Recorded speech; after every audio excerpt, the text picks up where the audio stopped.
Se você veio assistir mais um vídeo de um teólogo Nutella que tem medo de falar a verdade, que pratica o politicamente correto, que é amigo de todos, que faz lives com hereges, que vive pedindo like, você entrou no vídeo errado, né? Não sou mais um parasita da teologia que vive de YouTube para ganhar dinheiro, né? E também não sou aquele tipo de pessoa que vendeu seu ministério para ter um grande canal de YouTube. Eu não estou nem interessado em popularidade, na verdade. Estou aqui simplesmente para fazer o trabalho que muitos pastores reformados ou até os medalhões da teologia reformada no Brasil deixaram de realizar. Então, neste vídeo, iremos apresentar só algumas fraudes do livro arminiano de David Allen, Por Quem Cristo Morreu. Afinal de contas, muitos estudiosos do arminianismo e os próprios arminianos consideram David Allen um grande teólogo. E se desafie, assista toda a série e venha comigo.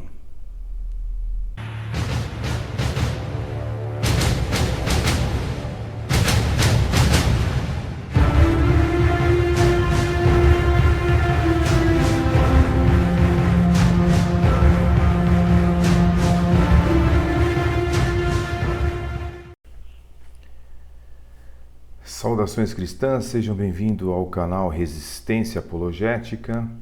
Meu nome é Marcos Lopes e hoje estaremos tratando sobre algumas deturpações do livro do teólogo arminiano chamado David Allen, autor de variadas obras, muito conhecido nos Estados Unidos, pesquisado por teólogos arminianos aqui no Brasil, considerado um grande apologista, teólogo pelos arminianos. Todavia, nós iremos verificar que, pelo menos nesta obra, ele comete muitas fraudes, né? Ele adultera textos de teólogos reformados para tentar assim provar que de certa forma eles eram arminianos, né? Então, a cada livro novo que a gente vê aí dos defensores do arminianismo, os sinergistas arminianos ficam muito felizes, pois terão na cabeça deles, né, muita munição contra o evangelho monergístico. Mas gostaria de começar lendo um versículo das Sagradas Escrituras, a inerrante, infalível, divina, inspirada, palavra de Deus em Lucas, capítulo 19, versículo 10. Porque o Filho do Homem veio buscar e salvar o que se havia perdido. Como eu dizia para os senhores, então, se você se desafiar e for procurar as fontes, tá, no inglês, que eu estou citando aqui, você vai perceber que realmente o que eu estou dizendo é a mais pura verdade.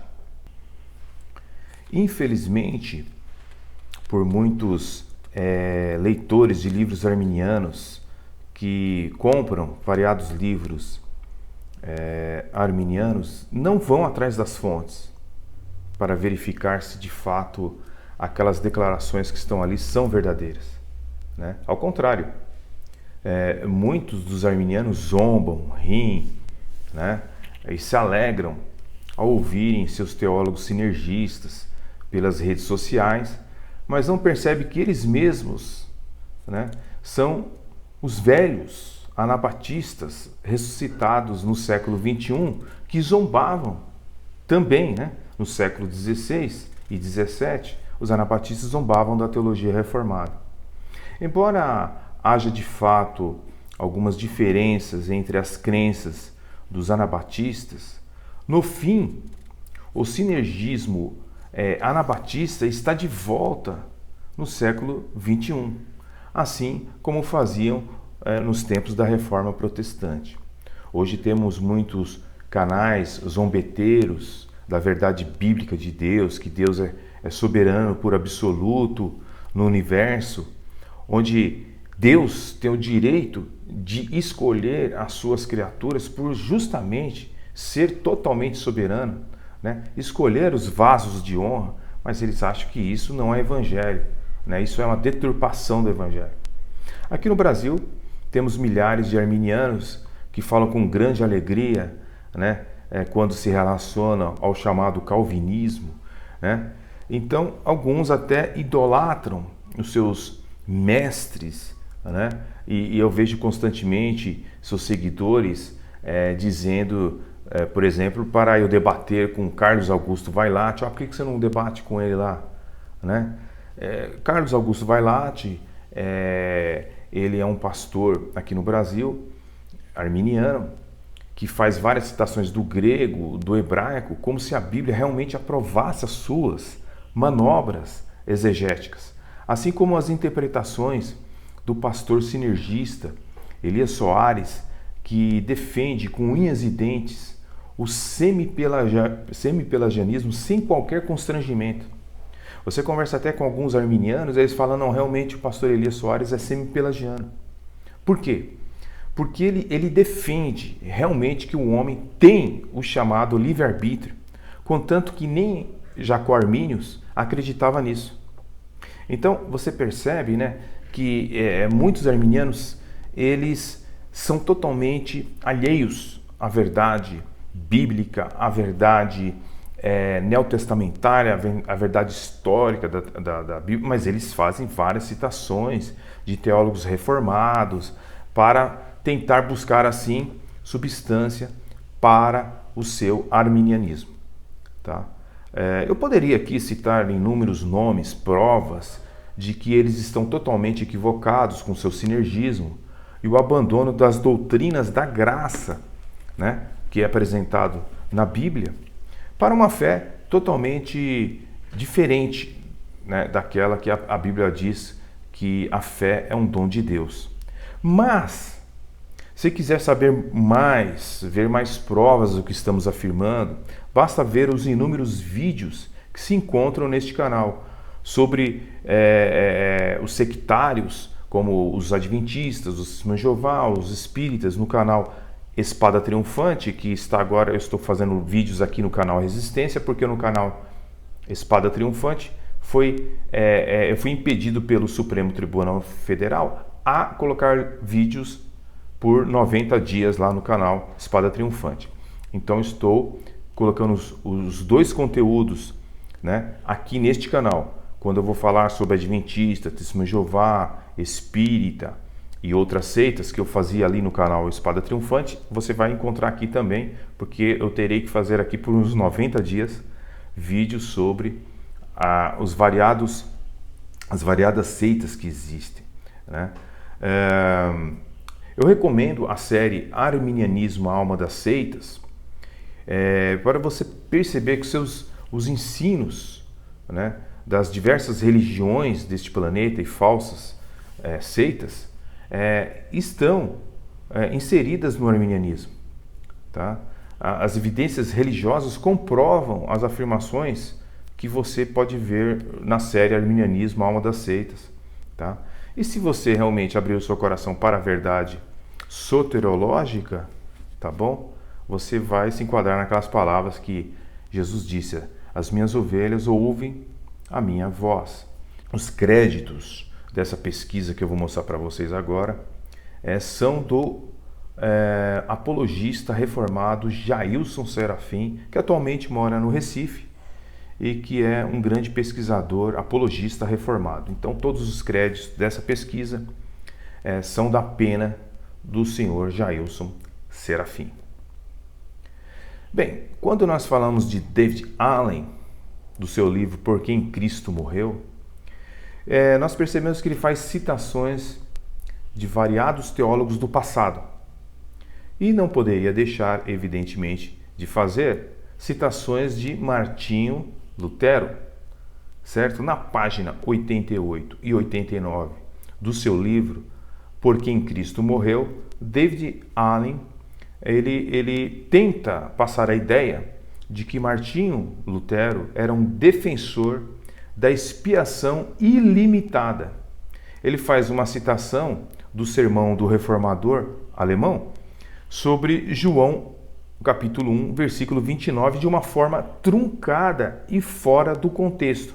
Vamos ver a citação do David Allen, citando Martinho Lutero?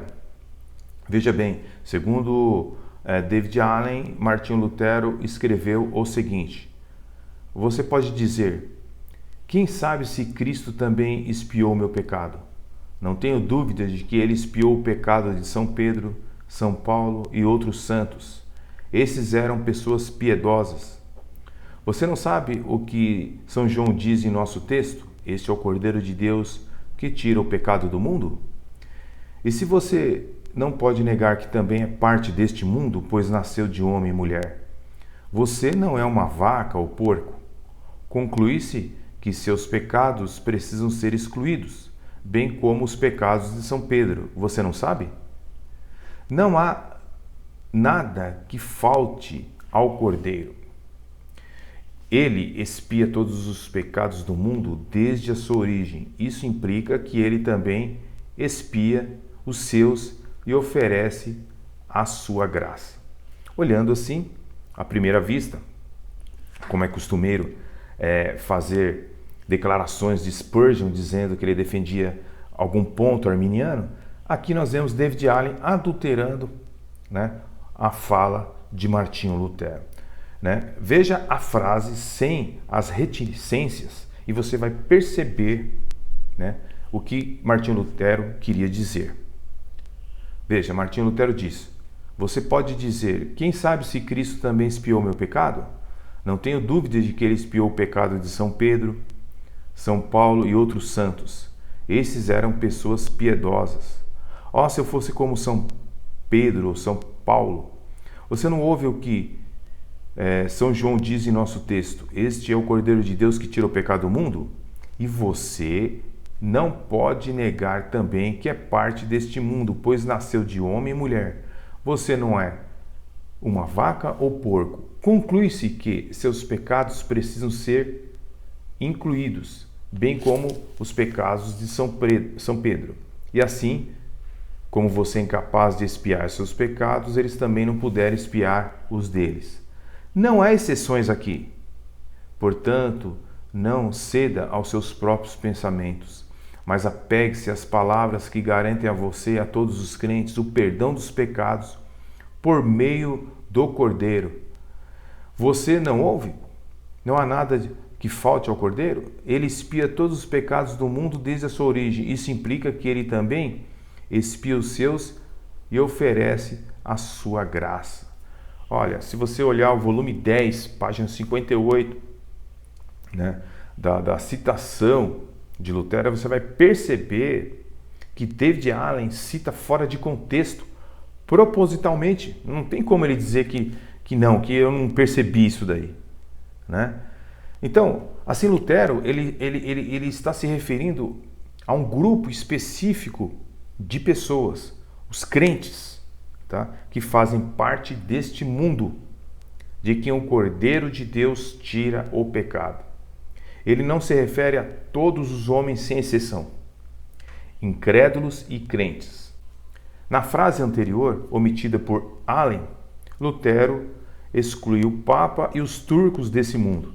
Ele diz o seguinte: portanto, um cristão deve se apegar simplesmente a este versículo e não permitir que ninguém o roube, pois não há outro consolo nem no céu nem na terra que nos fortaleça contra todos os ataques e tentações, especialmente na agonia da morte.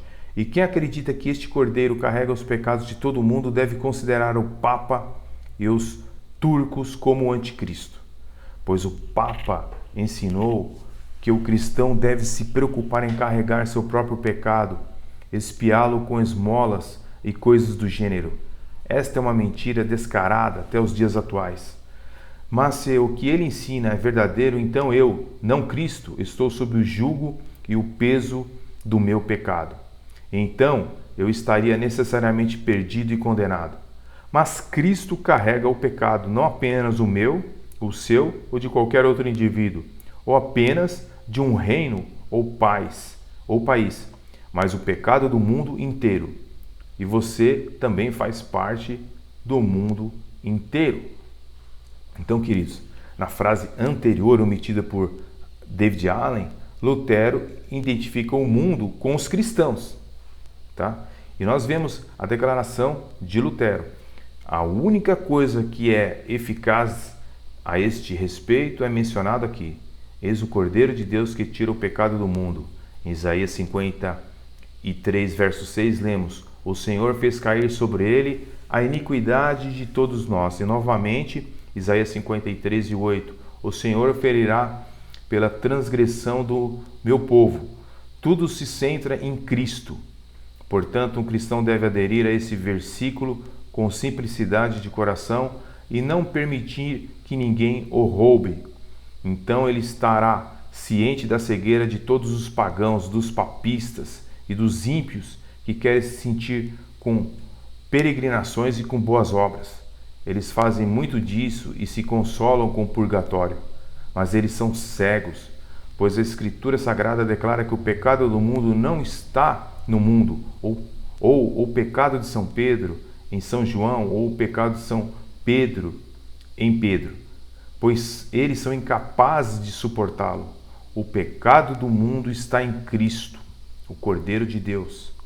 Ele avança e se torna um vil pecador, sim, o próprio pecado, como se ele mesmo tivesse cometido todos os pecados do mundo desde o começo até o fim. Este deve ser o ofício, missão e função do Cordeiro. Então nós vemos também mais adiante, se referindo aos eleitos, como neste mundo, conforme João capítulo 1, versículo 29. Então nós vemos Lutero dizendo o seguinte: cabe a mim dizer simplesmente que o Cordeiro de Deus carregou o pecado do mundo. Fui sinceramente ordenado a crer e confessar isso, e então também morrer por essa fé. Mais adiante, novamente Lutero diz o seguinte: estas são palavras claras e simples e poderosas, fortalecidas por aquele esplêndido e belo retrato de São João apontado para o Cordeiro com o dedo. Sempre gostei dessas pinturas. Por exemplo, aquele em que o Cordeiro Pascal é representado carregando uma pequena bandeira ou a imagem da crucificação.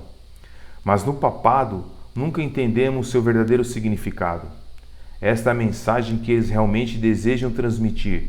Eis o homem, de acordo com a lei e a justiça, seus pecados devem recair sobre você. Mas o Cordeiro que eu exibi aqui carrega seus pecados pela graça. Esse pecado foi colocado no Cordeiro. Agora você é santo, justo e livre do pecado. Você foi salvo pela causa do Cordeiro. Portanto, você deve saber que não está carregando o seu próprio pecado, pois então você estaria perdido. A lei iria condená-lo e executá-lo. Mas eis que Deus livrou você dos seus pecados e o colocou no Cordeiro, e assim você é salvo, não para o seu próprio bem, mas para o dele. Então, na mesma citação do livro de David Allen, na página 88, Allen cita novamente Lutero fora de contexto. Por exemplo, Lutero afirmou que Cristo removeu não apenas os pecados de alguns homens, mas seus pecados e aqueles do mundo todo. A oferta foi para os pecados do mundo inteiro, embora o mundo inteiro não creia. Todavia, queridos, as distorções de David Allen são latentes quando nós investigamos a teologia de Martinho Lutero e o seu comentário de Gálatas capítulo 1, versículo 4, que você mesmo pode conferir. Se você não acredita no que estamos dizendo, confira tudo o que eu estou afirmando. Veja, aprende esta definição assiduamente, ocupa-te principalmente com o pronome por nossos, para que essas duas sílabas, nossos, uma vez cridas, também engulam e absorvam depois de todo o teu pecado, para que, enfim, saibas com certeza que Cristo não apenas tirou os pecados de alguns homens, mas também os teus e de todo o mundo. A oferta foi feita pelos pecados de todo o mundo, embora nem todo o mundo o creia. Sejam, pois, os teus pecados não mero pecados, mas teus próprios pecados. Isto é, crer que Cristo não foi entregue apenas pelos pecados dos outros, mas também pelos teus próprios. Veja, então, observe que Lutero está afirmando que a expressão por nossos insere a mesma ideia de que Cristo tirou os pecados de alguns homens, mas também os teus e de todo o mundo. Nesta frase, Lutero está admitindo que Cristo expiou os pecados não apenas de alguns homens, se referindo aos judeus, mas também dos leitores alemães e de pessoas de outras nações. Aqui, mundo tem um sentido ligado aos crentes, não a cada ser humano, sem exceção, ok? Quando Lutero menciona a oferta, não se refere à morte de Cristo, mas à pregação do Evangelho, apontando Cristo como o Cordeiro de Deus. Ele aponta para a verdadeira compreensão do caráter de Cristo. Quando diz, aprende esta definição assiduamente. É a definição passada pelas palavras de Paulo. Martinho Lutero, nas obras selecionadas no volume 10, página 58, você pode conferir isso que estamos afirmando aqui. De que Cristo é uma pessoa que tirou o pecado do mundo, crucificando-se a si mesmo, o extinguiu. Assim fica provado a desonestidade intelectual de David Allen. Senhores e senhoras, no próximo vídeo iremos continuar esta série mostrando as frases truncadas, a desonestidade de David Allen no seu livro Por Quem Cristo Morreu. Deus abençoe grandemente, fique na paz e até o próximo estudo. Deus abençoe grandemente. Amém.